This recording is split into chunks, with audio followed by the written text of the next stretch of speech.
First chapter आहे 12वी मधला. यामध्ये काय नाव आहे त्याचं, रोटेशनल डायनामिक्स. कमीत कमी 5 मार्क आहे आणि जास्तीत जास्त 7 मार्कासाठी तो चॅप्टर तुम्हाला परीक्षेमध्ये असेल. आता यामध्ये आपण वेगवेगळ्या टर्म्स आहेत. यामध्ये पहिली टर्म आहे, त्याचे डेफिनेशन आपण पाहतोय. युनिफॉर्म सर्क्युलर मोशन, त्यालाच UCM असं म्हटलं जातं. The motion of particle with constant speed along the circumference. Speed कसा आहे, कॉन्स्टंट आहे आणि कशा भोवती आहे, सर्कम्फरन्स भोवती आहे. Of a circle is called as uniform circular motion. The motion of particle with constant speed along the circumference of circle is known as uniform circular motion. त्यानंतर आहे सेकंड डेफिनेशन आहे angular displacement. It is denoted by symbol theta.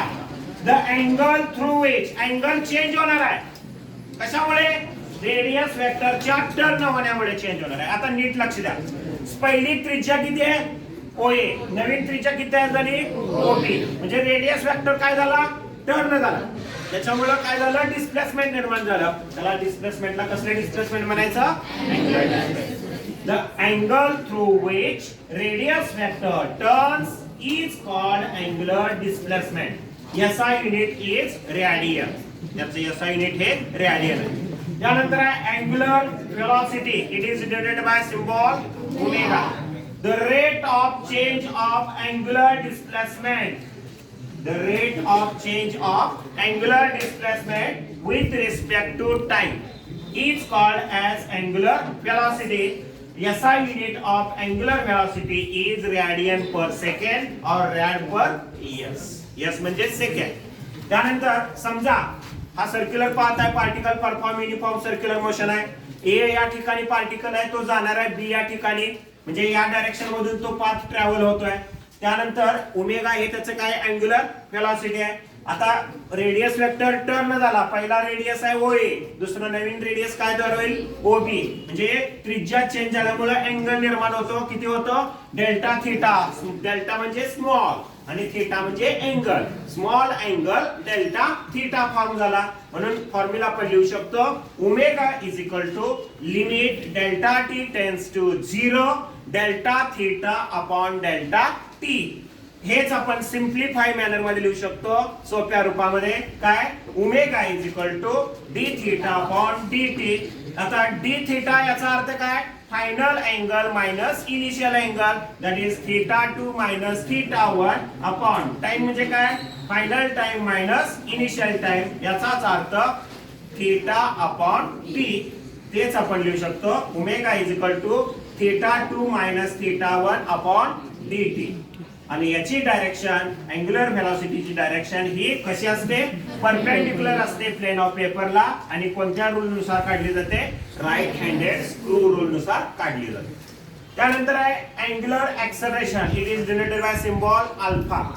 The rate of change of angular velocity with respect to time. The rate of change of angular velocity with respect to time is called as angular acceleration. म्हणा, the rate of change of angular velocity with respect to time is called angular acceleration. Angular acceleration कोणता आहे, symbol त्याचा alpha. म्हणजे alpha बरोबर formula आहे limit delta T tends to 0 delta omega upon delta T. आता omega म्हणजेच काय, D omega upon D T पण लिहू शकतो. म्हणजे alpha is equal to D omega upon D T और alpha is equal to final angular velocity minus initial angular velocity. याचाच अर्थ omega 2 minus omega 1 upon D T, named as equation number 1. आता परत formula माहिती आहे. If n is called as frequency, then omega बरोबर formula आहे 2 pi n. Then omega 1 is equal to 2 pi n1 आणि omega 2 is equal to 2 पाय n2. आता दोन्ही मध्ये कॉमन किती आहे, 2 पाय कॉमन आहे. म्हणजे इथं किमती जर ठेवल्या काय मिळेल फॉर्म्युला तुम्हाला, अल्फा इज इक्वल टू 2 पाय n2 minus n1 divided by dt.